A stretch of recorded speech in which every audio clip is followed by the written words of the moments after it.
What we're doing is we're air spawning. We're live spawning these fish instead of the typical strip or kill spawn. What they're doing is they're injecting low pressure into the abdomen of the fish, and it gently expels the eggs.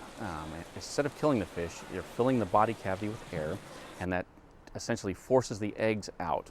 And a ripe fish, if you pick up a ripe fish, eggs will just naturally fall. And this gives it just a little more push to make sure we get as many of those eggs out of the body cavity as possible. It takes a little while for them to come up, just strengthen up after the spawning event. They're very emaciated. The energy that's spent during that whole spawning process is fairly immense, and so they need a break. We put them in a tank, we feed them, and we keep them as happy as possible for 3 to 6 months. And hopefully they're conditioned to a point where they're redeveloping eggs, and they're ready to spawn again. Right now, Prosser's showing about a little over 50% survival in their reconditioning. We had less than 10% last year, so we're hoping to get to that 50% soon.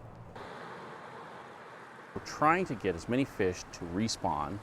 These steelhead are iteroparous, and the more of those fish that we can get back to the ocean and come back and spawn, the better. And using this fairly unique trait for a salmonid, the ability to spawn again, is really what we're targeting. We're trying to take advantage of that life history strategy and get them back out into the river. The air spawning's been around a while, but this is actually fairly new for the steelhead here in this area. Some of the national hatcheries around the Northwest have been using it, but for the door shack, this is very new.